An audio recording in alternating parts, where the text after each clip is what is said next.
বিসমিল্লাহির রহমানির রহিম। BRM United ideal কলেজের দ্বাদশ শ্রেণীর সকল শিক্ষার্থী সহ বাংলাদেশের সকল কলেজের দ্বাদশ শ্রেণীর শিক্ষার্থীদের জানাচ্ছি উষ্ণ শুভেচ্ছা ও আন্তরিক অভিনন্দন অনলাইন ক্লাসে।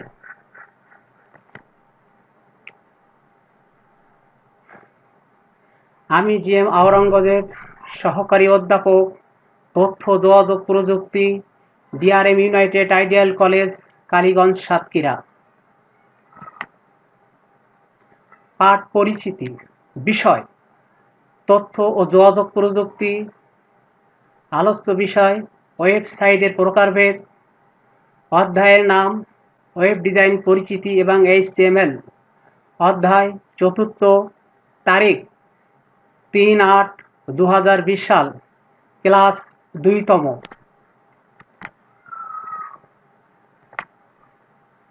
ওয়েব ডিজাইন পরিচিতি এবং এইচটিএমএল। আমরা গত ক্লাসে ওয়েব ডিজাইন পরিচিতি সম্পর্কে জেনেছি এবং এইচটিএমএল সম্পর্কেও কিছু জেনেছি। এই বিষয়টির পাঠ শেষে আমরা কি শিখব? এই বিষয়টির পাঠ শেষে আমরা শিখব ওয়েবসাইটের প্রকারভেদ সম্পর্কে। ওয়েবসাইটের প্রকারভেদ। তাহলে ওয়েবসাইট কি? একই ডোমেনের অধীনে একাধিক ওয়েব পেজের সমষ্টিকে ওয়েবসাইট বলা হয়। ওয়েব পেজ কি? ওয়েব পেজ হলো এক ধরনের ওয়েব ডকুমেন্ট যা ইন্টারনেট ব্যবহারকারীদের দেখার জন্য বিভিন্ন দেশের সার্ভারে রাখা হয়। ওয়েবসাইট কৃষির উপর ভিত্তি করে ওয়েবসাইটকে দুই ভাগে ভাগ করা হয়।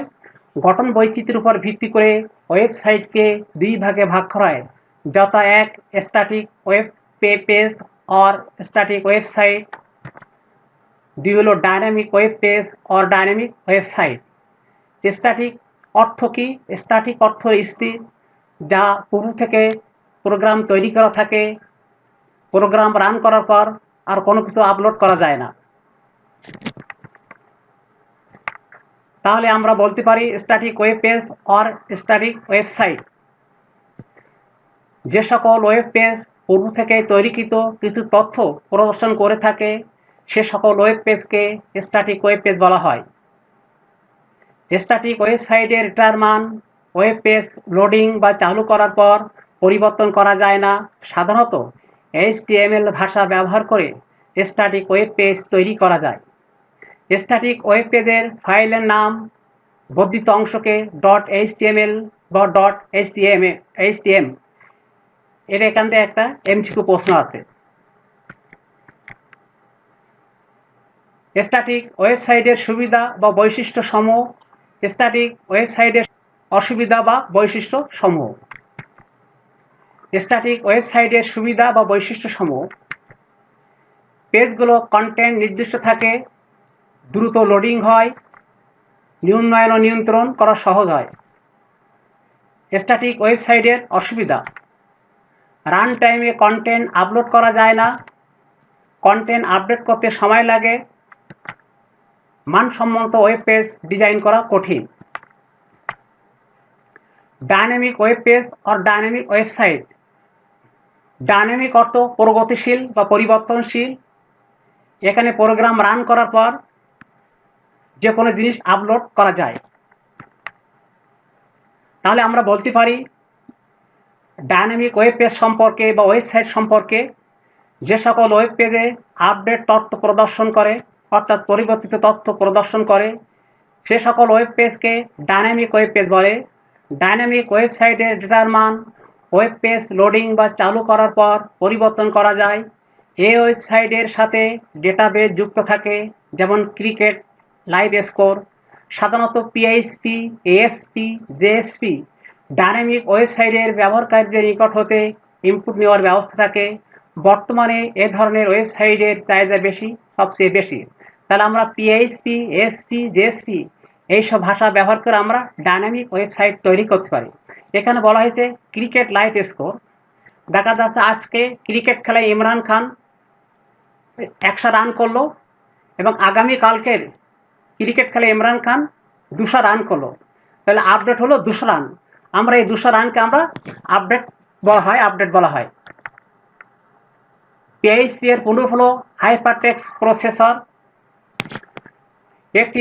এটি রাসমাস লারুফ 1994 সালে তৈরি করেন। এটি সার্ভার সাইডে স্ক্রিপ্টিং ল্যাঙ্গুয়েজ। PHP স্ক্রিপ্টগুলো সার্ভারে কার্যকর থাকে। ASP এর পূর্ণ হলো অ্যাক্টিভ সার্ভিস পেজ। এটি মাইক্রোসফট কোম্পানি কর্তৃক উদ্ভাবিত ASP সার্ভার সাইড স্ক্রিপ্টিং প্রযুক্তি, যা ইন্টারনেট সার্ভার থেকে স্ক্রিপ্ট চালনা করে। স্ক্রিপ্ট অর্থ হলো লিপি। JSP এর পূর্ণ হলো জাভা স্ক্রিপ্ট। এটি একটি স্ক্রিপ্টিং করা ভাষা, অনেক সময় ব্রাউজারের ভাষাও বলা হয়। ব্রাউজিং কি? ওয়েবে ব্রাউজারের মাধ্যমে অলরাইট ওয়েবে অ্যাক্সেস করাকে ওয়েব ব্রাউজিং বলে। ওয়েব ব্রাউজার কি? ওয়েব ব্রাউজার হলো www রিসোর্স থেকে কোনো তথ্য খুঁজে বের করা, উপস্থাপন করা এবং সংরক্ষণ করা একটি অ্যাপ্লিকেশন সফটওয়্যার।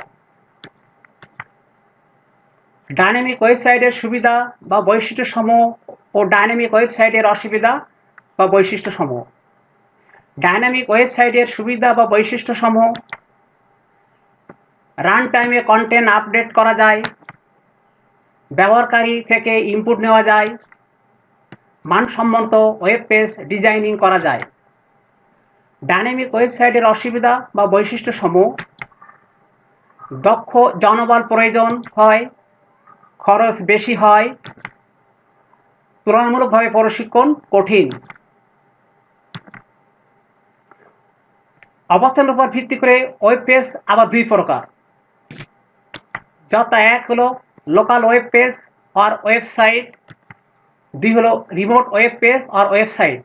লোকাল বলতে বলে নিকটবর্তী, এটা হলো 10 মিটারের মধ্যে সীমাবদ্ধ, এখানে কোনো ইন্টারনেটের সংযোগ হয় না।